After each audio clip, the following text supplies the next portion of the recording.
iyadoo maalmo kooban inaga xigeen Ciidul Fidriga ayaa waxaa si weyn looga dareemayaa diyaar garowga maalinta ciida magaalada Gaalkacyo iyo waliba guud ahaan dunida muslimka waxaana saxmada u sareysay ay ka jirta dhammaan suuqyada dadweynaha aad u fara badan oo diyaar garoobaya maalinta ciida ayaa buux dhaafiyay suuqyada waxaana maalin iyo habeen si toos ah u shaqeynaya suuqyada kuwaasi oo ay ka muuqato saxmada u diyaar garowga ciida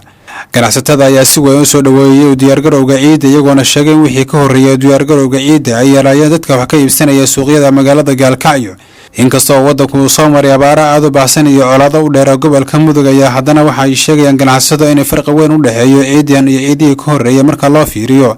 talabaadka dhanka dibadda kuwaasi oo ay sheegeen inay yaraadeen sanadkan laba iidooda la isku khaldi karaba maahan ciidan laba waxyaalood baa la tagay colaad sokeeye iyo waxa la tagay abaar waliba abaar baa la tagtay colaadaas waxba ma ahayn aad bay u gababsaday waxa isku soo xirmay doomihii oo soo raran iyo dabayshii oo kacday waan la aadalaa qolada shirkadaha waxay yiraahdaan doomihii badda way soo saareen jabalay ku jiraan maalmo dhaweed hadda xoogaa alaabaha helay maalintii 500-600 $600 diyaarsan maanta ma $100 ma aan diyaarin sida la haligeed marka isku ma dhawa ciid hore fiicneed laakiin insha Allah Ilaahay waxaan ka maleynaynaa in Ilaahay noo fiicneeyo ciidan aanu inoo barakowdo inta Ilaahayna siiyaan iimaanka ku qabnaa Ilaahayna nabad khayr qabtaan weydiisanayna marya yar oo nala yiraahdo khayriya farmaajo waanu ka noolaan hadda noogu soo celiyaan khayriya farmaajada waa ka helaynaa assalaamu alaykum waraxmatullaahi wabarakaatuh surwaalada kale wallahi waxa moodaa dawladda in lagu qanacsan yahay oo dadku ay ku qanacsan yihiin dadka anigu hadda guuli dawladna ma arage dawladda inay ku qanacsan yihiin baa moodaayo dadku aad bay u raadinayaan sida salaawiruha soo baylaya farmaajo way noo yaalan baan u malaynaa hadda waa kuwaas halka saaran waa noocaas haga ka qoran farmaajo markan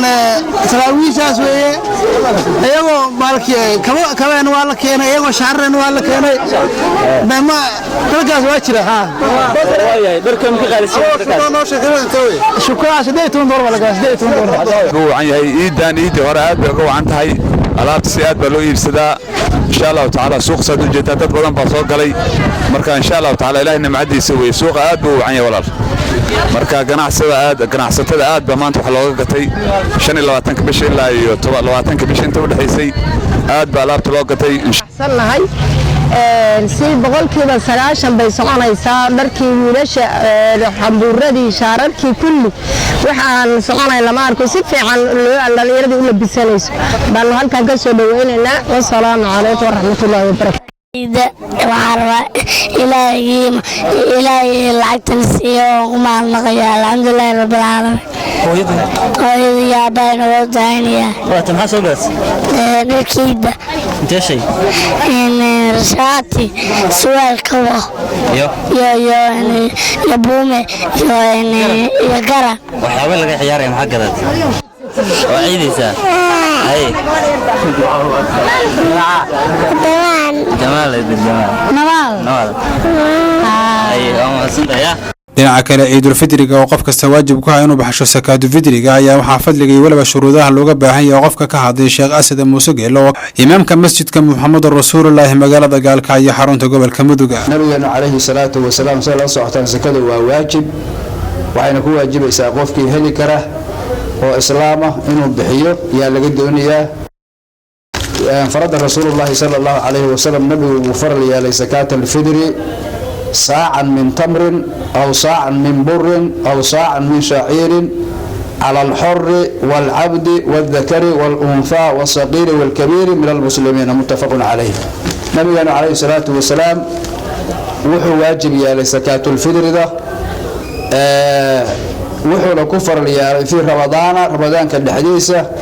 ayada oo wuxuu ku fariyay nabiga kaleey salaatu wasalaam muslimiinta dhamaantood ayuu ku fariyay waxa la bixinayaa waxa weeye sida timirta iyo cunada maaragtay burka iyo qamandida iyo waxyaalaha la mid ah weeye nabigu wuxuu fariyay oo la bixinayo qof kasta oo islaamana waa laga rabaa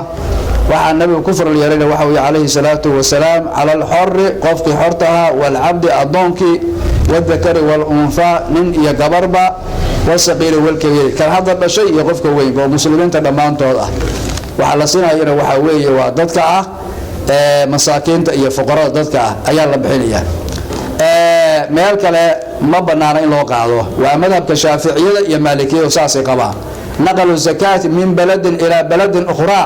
meel kale inta magaalo laga reebo magaalka in loo raro ma ay qabo ugu dambeyntii gudoomiyaha gobolka mudug xasan maxamed khaliif oo ka mid ahaa dadka ka dukaamaysanaya bartamaha magaalada gaalkacyo iyo xarunta gobolka mudug oo qabartay kaamirada TV-ga Ariel